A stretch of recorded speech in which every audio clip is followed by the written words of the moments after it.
Union பட்ஜெட்னா என்ன அப்படிங்கிறத பற்றி ஒரு பேசிக்கான ஒரு வீடியோ எக்ஸ்பிளைனர் போட்டிருந்தோம்.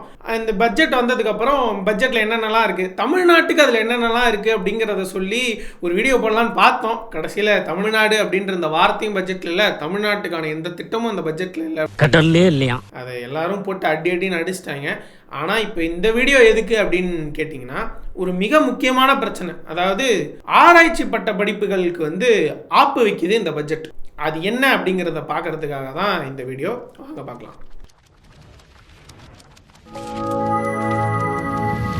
வணக்கம், இது யூட்டன். நான் வாஞ்சிநாதன் சித்ரா. அதாவது ஆராய்ச்சி பட்ட படிப்புகளுக்கு பெரிய ஆப்பு வச்சிருக்குது இந்த பட்ஜெட். என்ன அப்படின்னு கேட்டிங்கன்னா, யூஜிசி அந்த ரெகுலேட்டரி பாடிக்கு வெறும் 2500 கோடி ரூபாய் மட்டும்தான் இந்த பட்ஜெட்டில் ஒதுக்கப்பட்டிருக்கு. அதுவும் இன்டரிம் பட்ஜெட்டில் சொல்லப்பட்டது. அதாவது இந்த பட்ஜெட்டில், அதாவது முழு பட்ஜெட்டாக தாக்கல் பண்ணதில் ஒன்றுமே இல்லை அப்படிங்கிறது தான் நிஜம். இந்த யூஜிசி அப்படின்ற ரெகுலேட்டரி பாடிக்கு போன வருஷம் கிட்டத்தட்ட 6400 கோடி அளவுக்கு நிதி ஒதுக்கி இருந்தாங்க. இந்த வருஷம் அது 2500 கோடியாக குறைஞ்சிருச்சு.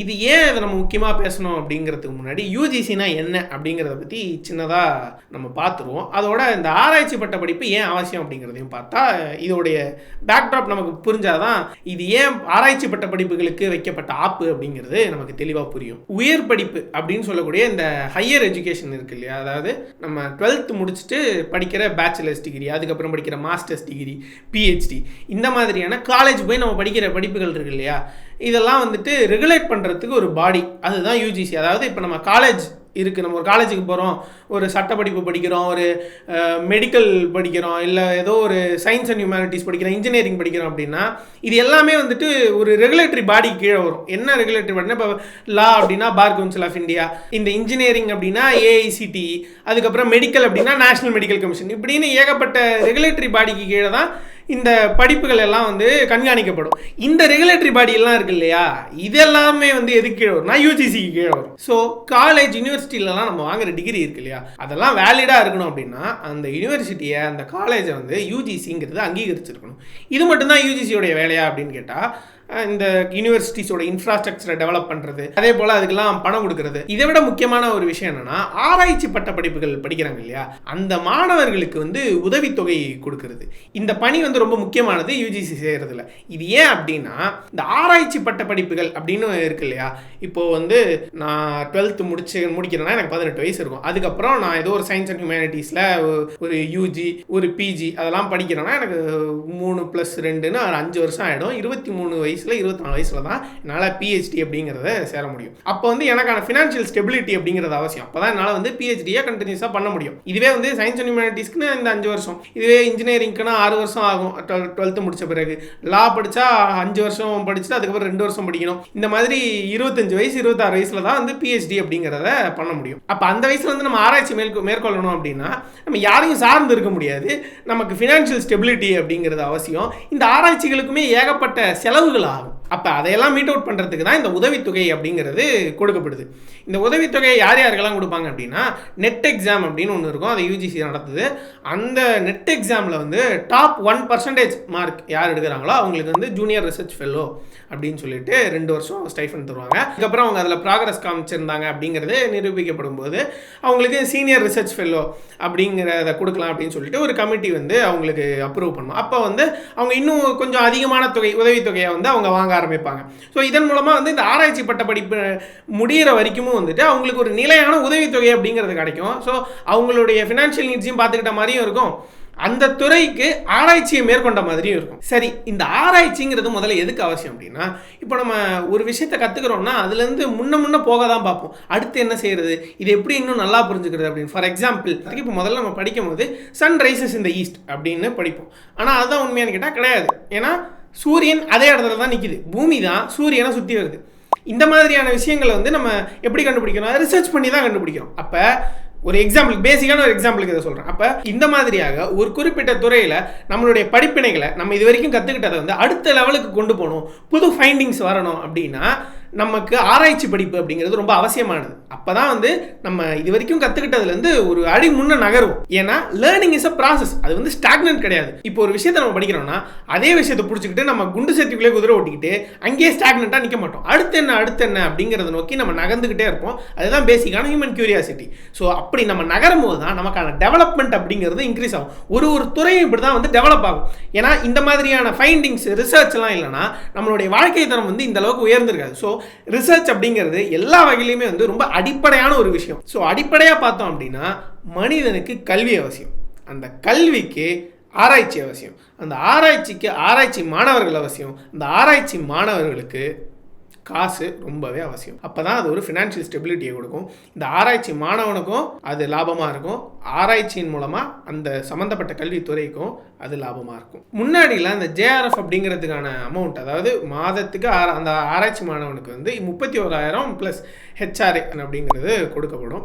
அதே போல் எஸ்ஆர்எஃப், அதாவது சீனியர் ரிசர்ச் ஃபெல்லோ அப்படிங்கிறவங்களுக்கு வந்துட்டு 35,000 ப்ளஸ் ஹெச்ஆர்ஏ வழங்கப்படும். இப்போ வந்து அந்த தொகையை வேற உயர்த்தி இருக்கிறாங்க. ஜூனியர் ரிசர்ச் ஃபெல்லோனா 37,000, சீனியர் ரிசர்ச் ஃபெல்லோனா 42,000. இப்போ இந்த தொகையும் உயர்த்திடுறாங்க. ஸோ இப்போ வருடம் ஆராய்ச்சி மாணவர்களும் இன்க்ரீஸ் ஆகிட்டே இருக்கிறாங்க.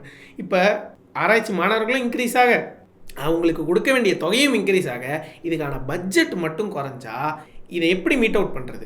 ஏற்கனவே இந்த மாணவர்களுக்கு ஸ்டைஃபண்ட் அப்படிங்கிறது சரியான நேரத்தில் கொடுக்கப்படுறது இல்லை. அரியர் வச்சு சேர்த்து போடுறது அப்படின்னு பல நாட்கள் வச்சு தான் போடுறாங்க. இந்த மாணவர்கள் வந்து இதை ஒரு கம்ப்ளைண்ட்டாக முன் வச்சாங்கன்னா இப்போதைக்கு ஃபண்ட் இல்லைங்க, நாங்கள் வந்து பொறுமையாக அரியர் வச்சு போடுறோம் அப்படின்னு சொல்லிட்டு திரும்ப மெயிலெலாம் அனுப்புகிறாங்க. இப்போ இந்த ஜூனியர் ரிசர்ச் ஃபெல்லோ அப்புறம் சீனியர் ரிசர்ச் ஃபெல்லோ இந்த ஃபெலோஷிப் மட்டும்தான் இருக்கா அப்படின்னு கேட்டால் இல்லை. இது போல் OBC national fellowship, SC ST national fellowship, அப்புறம் மௌலானா ஆசாத் நேஷ்னல் ஃபெலோஷிப் அப்படின்னு சொல்லிட்டு ஏகப்பட்ட ஃபெலோஷிப்லாம் இருக்குது. அதாவது இந்த junior research fellow, senior research fellow அதுக்கு குவாலிஃபை ஆனால் மட்டும்தான் இல்லை, இந்த மாதிரி வேறு ஸ்கீம்ஸ் மூலயமா இப்படிப்பட்ட ஃபெலோஷிப்ஸும் யூஜிசி கொடுத்துட்டு இருந்தாங்க. இந்த பிஜேபி கவர்மெண்ட் வந்ததுலேருந்து யூஜிசி கிட்ட இருக்கிற பவர் கொஞ்சம் கொஞ்சமாக பிடுங்கப்பட்டு ஒன்று தனியார்கிட்ட கொடுக்கப்படுது, இல்லை மினிஸ்ட்ரிஸ்ட்டை கொடுக்கப்படுது. இப்போ இந்த ஓபிசி நேஷனல் ஃபெலோஷிப் அப்புறம் எஸ்சி/எஸ்டி நேஷனல் ஃபெலோஷிப்லாம் சொன்னேன் இல்லையா, இதெல்லாம் என்ன பண்ணிட்டாங்க அப்படின்னா சோஷியல் ஜஸ்டிஸ் அண்ட் எம்பவர்மெண்ட் அந்த மினிஸ்ட்ரி கிட்ட கொடுத்துட்டாங்க. அவங்க தான் அந்த ஃபண்டிங்கை கிராண்ட் பண்ணணும். அடுத்ததான் இந்த மௌலானா ஆசாத் நேஷனல் ஃபெலோஷிப் சொன்னேன் இல்லையா, இதை வந்துட்டு மைனாரிட்டி அஃபேர்ஸ் அதாவது அந்த மினிஸ்ட்ரி கிட்ட கொடுத்துட்டாங்க அந்த ஃபண்டை கிராண்ட் பண்ண சொல்லி. இந்த மைனாரிட்டி மினிஸ்ட்ரி என்ன பண்ணுறாங்க அப்படின்னா டிசம்பர் 2022 இந்த மௌலானா ஆசாத் நேஷனல் ஃபெலோஷிப்பை வந்துட்டு நிறுத்திடுறாங்க. அதாவது வேறு சில ஸ்கீம்ஸ்லேயே இவங்கெல்லாம் கவர் ஆகிடுவாங்க அப்படின்னு சொல்லிட்டு நிறுத்திட்டாங்க. அதாவது இந்த மௌலானா ஆசாத் நேஷனல் ஃபெலோஷிப் அப்படிங்கிறது என்னன்னா மைனாரிட்டி ரிலீஜியன்லேருந்து வர மாணவர்களுக்கு ஃபெலோஷிப் கொடுக்கறது. அதாவது முஸ்லிம், கிறிஸ்டின், சீக், பார்சி, புத்திஸ்ட், ஜெயினிஸ்ட் இந்த மாதிரியான ரிலீஜியன்லேருந்து வரவங்களுக்கெல்லாம் வந்துட்டு, அதாவது அந்த ரிலீஜியன்லேருந்து வர மாணவர்களுக்கு வந்து உதவித்தொகை கொடுக்கறது தான் மௌலானா ஆசாத் நேஷனல் ஃபெலோஷிப். முக்கியமாக இதில் பார்த்தா இந்த திட்டத்தினால அதிகமாக பயனடைகிறது யாருன்னா இஸ்லாமிய ஆராய்ச்சி மாணவர்கள். ஸோ இந்த திட்டத்தை வந்து ஃபண்ட் இல்லைங்க, அப்புறம் வேறு ஸ்கீமில் இவங்க கவர் ஆகிடுவாங்க, அது இதுன்னு சொல்லி என்னென்னமோ சொல்லி இந்த ஸ்கீமை நிறுத்திடுறாங்க. அதாவது 2022-23 ஆண்டுக்கு பிறகு இந்த மௌலானா ஆசாத் நேஷனல் ஃபெலோஷிப் அப்படிங்கிறது இருக்குது. அதாவது மைனாரிட்டி ரிசர்ச் ஃபெலோஸ்க்கு வந்து இந்த குறிப்பிட்ட உதவித்தொகை வந்து வழங்கப்படாது அப்படின்னு சொல்லிட்டாங்க. அதாவது ஏற்கனவே கொடுத்துட்டு இருக்கவங்களுக்கு கொடுத்து முடிச்சு அதோட சரி, இதுக்கு மேலே வந்து புதுசாக எந்த இஸ்லாமிய ஆராய்ச்சி மாணவர்களுக்கோ அல்லது பிற சிறுபான்மையின ஆராய்ச்சி மாணவர்களுக்கோ உதவித்தொகை அந்த திட்டத்தின் மூலமாக கிடைக்காது அப்படிங்கிறத மத்திய அரசு உறுதிப்படுத்திடுச்சு. ஏற்கனவே அந்த திட்டத்தில் இருக்கிறவங்களுக்கு கொடுத்து முடிச்சிருவாங்கன்னு சொன்னேன் இல்லையா, அதுலேயும் ஒரு சிக்கல் இருக்குது. என்னன்னா ஏற்கனவே சொன்னேன் இல்லையா, இந்த எஸ்ஆர்எஃப், ஜேஆர்எஃப் இதுக்கான அமௌண்ட்டை ஏற்றுனாங்க அப்படின்னு சொல்லிட்டு 31,000 37,000 ஜேஆர்எஃப்க்கு, எஸ்ஆர்எஃப்க்கு வந்துட்டு 37,000 42,000 ஏற்றுனாங்க அப்படின்னு சொன்னேன் இல்லையா. இந்த ஹைக் வந்து இந்த மௌலானா ஆசாத் நேஷனல் ஃபெலோஷிப் அப்படிங்கிறதுக்கும் பொருந்தும். ஆனால் இந்த ஃபெலோஷிப் மூலயமா ஸ்டைஃபண்ட் வாங்குகிற ஆராய்ச்சி மாணவர்களுக்கு எந்த விதமான ஹைக்கும் வழங்கப்படலாம். இப்படியாக இது ஹைலி ஒரு பொலிட்டிக்கல் மோட்டிவேட்டட் அட்டாக்காக இருக்குது. இப்போ ஏற்கனவே இந்த மாதிரியாக சமூகத்தில் அடித்தட்டில் இருக்கிற மக்கள் வந்து ஆராய்ச்சி மாணவர்களாக ஆக்கப்படுறத வந்துட்டு இந்த கவர்மெண்ட் வந்து ரொம்ப சிரத்தை எடுத்து தடுத்துக்கிட்டு இருக்காங்க. இப்போது இந்த யூஜிசிக்கு கொடுக்குற கிராண்ட்டை பாதிக்கும் குறைவாக, அதாவது ஆல்மோஸ்ட் 6400 கோடியிலேருந்து 2500 கோடியாக குறைச்சிருக்காங்கன்னா 60% ட்ராப் இதில். ஸோ இப்போ இந்த ஃபண்டை குறைச்சன் மூலமாக என்ன சொல்ல வராங்க அப்படிங்கிறது தெளிவாக தெரியலை. இந்த யூஜிசி அப்படிங்கிறதே ஸ்கிராப் பண்ணிட்டு higher education commission of India அப்படின்னு ஒன்று புதுசாக ஃபார்ம் பண்ண போகிறதா சொல்லப்படுது. அதுக்கான டிஸ்கஷன்ஸ் போயிட்டு இருக்கிறதாகவும் சொல்கிறாங்க.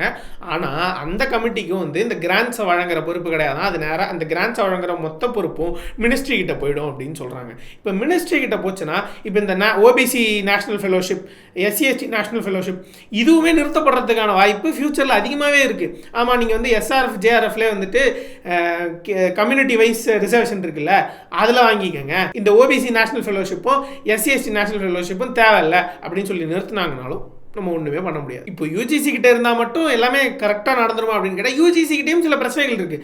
அட்லீஸ்ட் அது ஒரு ரெகுலேட்டரி பாடியாக, ஒரு மெக்கானிசமாக, அது ஒரு கான்ஸ்டியூஷனுக்குள்ளே தொடர்ந்து இயங்கிட்டு வருது. அதனால் ஏதோ ஒரு வேலையாச்சும் நடக்க வருது அங்கே அப்படின்னு சொல்லிட்டு ரிசர்ச் ஸ்காலர்ஸ்லாம் சொல்கிறாங்க. ஆனால் இப்போ இதுவே மினிஸ்ட்ரி கிட்ட போகும்போது ஒரு நல்ல மினிஸ்ட்ரியாக இருந்தால் பிரச்சனை இல்லை. இப்போதைக்கு ஒரு நல்ல கவர்மெண்ட்டும் நம்ம கிடைக்க போகிறதில்ல, நல்ல மினிஸ்ட்ரியும் கிடைக்க போகிறதில்லைன்றது தெரிஞ்ச விஷயம். இப்போ இந்த மினிஸ்ட்ரிஸ்லாம் வந்து பொலிட்டிக்கலி மோட்டிவேட்டடாக செயல்படும் போது அடித்தட்டு மாணவர்கள் ஆராய்ச்சி படிப்புலேருந்து முற்றிலுமாக விலக்கப்படுற வேலை தான் இங்கே நடக்குது. ஸோ இந்த ஃபெலோஷிப்பெல்லாம் நிறுத்துறதன் மூலமாக இவங்க என்ன சொல்ல வராங்க அப்படின்னா, காசு இல்லைன்னா படிக்காத, காசு இருக்கிறவா மட்டும் படிங்கோ அப்படின்னு சொல்கிறாங்க. அடித்தட்டுலேருந்து ஒருத்தங்க வந்து ஆராய்ச்சி மாணவர்களாக வந்துடவே கூடாது அப்படிங்கிறதுல ரொம்ப தெளிவாக இருக்கிறாங்க. பொதுவாகவே இந்த ஆராய்ச்சி படிப்புகள் சம்மந்தமான பிரச்சனைகள் எதுவும் மெயின் ஸ்ட்ரீமில் டாக்குக்கு வரவே வராது.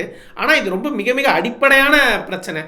இது பற்றின ஒரு அவேர்னஸ் கொடுக்கணும் அப்படிங்கிறதுனால தான் இந்த வீடியோ பண்ணோம். அரசு இப்படியாக உயர்கல்வி மீது தொடுத்திருக்கிற இந்த தாக்குதல் அப்படிங்கிறது நாளைக்கே ஒரு பெரிய பிரச்சனை ஆக போதா அப்படின்னா அப்படி கிடையாது. ஆனால் ஃபியூச்சரில், நியர் ஃபியூச்சர் இது ஒரு பெரிய ஹியூஜ் ப்ளோவாக இருக்க போது, நமக்கு ஒரு மிகப்பெரிய அடியாக இது சமூகத்தில் இறங்க போகுது. அதுக்கான தீர்வை நோக்கி நம்ம நகரணும்னா இந்த பிரச்சனையை நம்ம இப்போல இருந்தே பேச ஆரம்பிக்கணும். இதை பற்றின அவேர்னஸ் ரொம்ப முக்கியம். இந்த வீடியோ மூலமா யூஜிசி குறித்தும் ஆராய்ச்சி பட்டப்படிப்பு குறித்தும் அதை செய்கிற மாணவர்கள் குறித்தும் அவங்களுக்கு இருக்கிற பிரச்சனைகள், இவங்க மீது அரசு தொடுத்திருக்கும் இந்த மோசமான போக்கு, இதெல்லாம் பற்றி ஒரு சின்ன அவேர்னஸ் கொடுத்துருக்கோம் அப்படின்னு நம்புகிறேன். நன்றி.